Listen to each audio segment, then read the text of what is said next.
نبی کریم صلی اللہ علیہ وآلہ وسلم نے فرمایا، جو شخص وضو کرے اور اچھی طرح کرے، پھر 3 مرتبہ یہ پڑھے، اشہد ان لا الہ الا اللہ وحدہ لا شریک لہ واشہد ان محمدا عبدہ ورسولہ، اس کے لیے جنت کے 8 دروازے کھل جاتے ہیں، جس دروازے سے چاہے داخل ہو جائے۔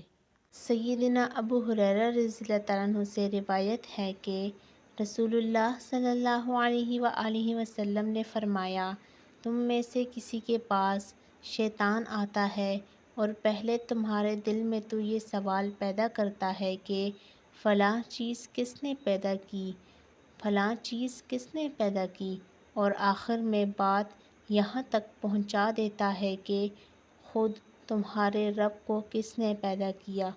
جب وہ کسی شخص کو ایسا وسوسہ ڈالے تو اسے اللہ تعالیٰ سے پناہ مانگنی چاہیے اور شیطانی خیال کو چھوڑ دینا چاہیے۔ نبی کریم صلی اللہ علیہ وآلہ وسلم نے فرمایا، قیامت کے روز میری شفاعت حاصل کرنے میں سب سے زیادہ خوش نصیب شخص وہ ہوگا جس نے سچے دل سے لا الہ الا اللہ پڑھا ہوگا۔ نبی کریم صلی اللہ علیہ وآلہ وسلم نے فرمایا، سب سے افضل ذکر لا الہ الا اللہ ہے۔ حضرت عائشہ رضی اللہ تعالیٰ عنہا فرماتی ہیں کہ میں نے عرض کیا، یا رسول اللہ صلی اللہ علیہ وآلہ وسلم، میری 2 ہمسائیاں ہیں، بس میں ان میں سے کس کے لیے تحفہ بھیجا کروں؟ فرمایا کہ ان میں سے جو دروازے کے لحاظ سے تمہارے زیادہ قریب ہے۔ نبی کریم صلی اللہ علیہ وآلہ وسلم نے ارشاد فرمایا، قیامت کے دن آدمی کے اعمال میں سے پہلے فرض نماز کا حساب لیا جائے گا۔ اگر نماز درست ہوئی تو وہ کامیاب و کامران ہوگا، اور اگر نماز درست نہ ہوئی تو وہ ناکام اور خسارے میں ہوگا۔ ایک اور مقام پر نبی کریم صلی اللہ علیہ وآلہ وسلم نے ارشاد فرمایا، جنت کی کنجی نماز ہے، اور نماز کی کنجی پاکی یعنی وضو ہے۔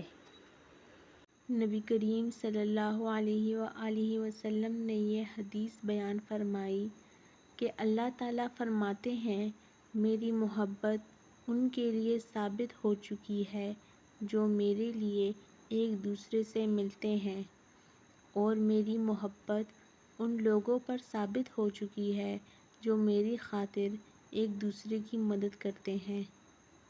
2 ناپسندیدہ مگر بہتر چیزیں۔ نبی کریم صلی اللہ علیہ وآلہ وسلم نے فرمایا، 2 چیزوں کو آدمی ناپسند کرتا ہے، پہلی چیز موت ہے، حالانکہ موت مومن کے لیے فتنوں کے مقابلے میں بہتر ہے۔ دوسری چیز مال کی کمی ہے، حالانکہ مال کی کمی روز محشر آسان حساب کا سبب بنے گی۔ ابو ہریرہ رضی اللہ تعالیٰ عنہ کہتے ہیں کہ میں نبی کریم صلی اللہ علیہ وآلہ وسلم کے ساتھ آیا، آپ صلی اللہ علیہ وسلم نے وہاں ایک آدمی کو قل ھو اللہ احد اللہ الصمد پڑھتے ہوئے سنا تو رسول اللہ صلی اللہ علیہ وآلہ وسلم نے فرمایا، واجب ہو گئی۔ میں نے کہا، کیا چیز واجب ہو گئی؟ آپ صلی اللہ علیہ وآلہ وسلم نے فرمایا، جنت واجب ہو گئی۔ اللہ کو بتایا کریں، اپنے دل کی کیفیت اسے بتایا کریں کہ آپ کیا محسوس کر رہے ہیں، کتنی تکلیف میں ہیں۔ آپ یقین کریں، وہ بہت پیار سے سنے گا۔ اس کے سامنے رو لینے سے ہی آپ کے دل میں سکون اترے گا، بے شک وہ دلوں کا ہم راز ہے۔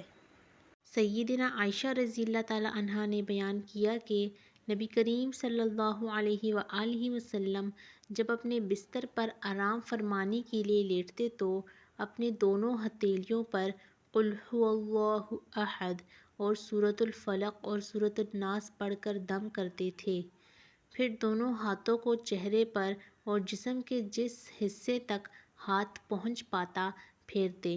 سیدنا عائشہ رضی اللہ تعالیٰ عنہا نے بیان کیا کہ جب آپ صلی اللہ علیہ وآلہ وسلم بیمار ہوتے تو آپ صلی اللہ علیہ وآلہ وسلم مجھے اسی طرح کرنے کا حکم دیتے تھے۔